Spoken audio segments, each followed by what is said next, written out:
Muscle growth. It's something we all think about, whether we want to be stronger, heal from an injury, or get that extra edge in the workplace. But how exactly does one become swole? And what's the science behind this sorcery? Let's find out in this episode of Getting Yoked is No Joke. Now when we talk about the key principles that need to be met for maximum muscle growth, the one people automatically think of is exercise. Yes, you need an exercise program that challenges your muscles, but what exactly do we mean by challenges? Well, precisely, we mean something that tears your muscles.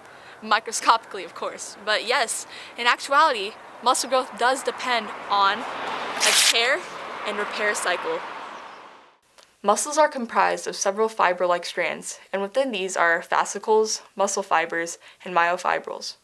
When we lift heavy weights and put our muscles through stress, this causes microscopic tears in the myofibrils. Inflammatory molecules called cytokines then come to the rescue and basically direct the immune system to repair the damage. When the tears are repaired, more cells are added, and this is how muscles get bigger. In order to support this process, it is also important to eat more calories than you burn and more protein than you break down.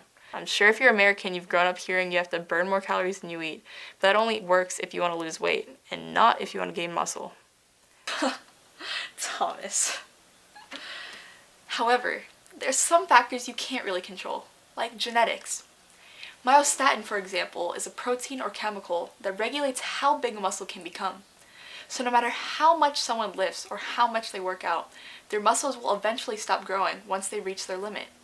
Now some people have a deletion of the gene that codes for the synthesis of myostatin, or they have lower levels of myostatin, which makes them genetically predisposed to build more muscle. I, for one, am curious if myostatin suppressors will become a thing within our lifetime, because they would not only reduce the amount of this chemical in the body, but lift the limits some individuals naturally have upon the growth of their muscles. How responsive you are to testosterone also makes it easier to build muscle. Young men, of course, have an advantage over older men and women because their testosterone levels are typically higher.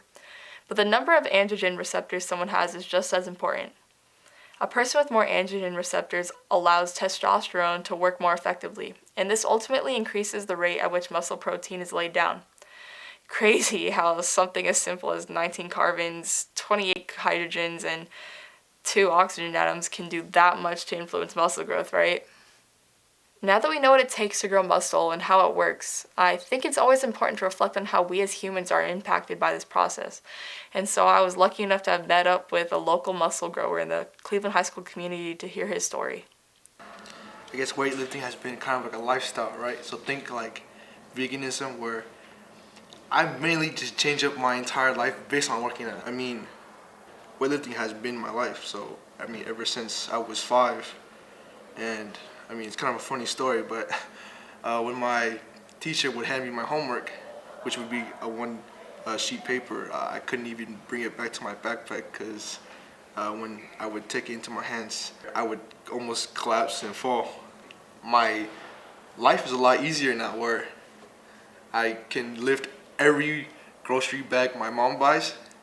Needless to say, I was inspired by his story of resilience.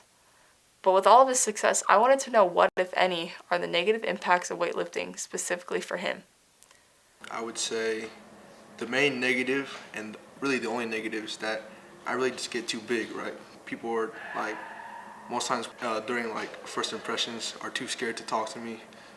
And it's kind of a lot to handle for other people, and even including me, really, you know. When I look in the mirror, it's like, damn, bro, I got some big old arms. At the end of the day, it's important to remember that so long as humans exist, there will always be muscles that grow somewhere in the world.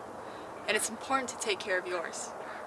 So eat right, tear your muscles, get some rest, and tear them again. Because getting yoked is no joke.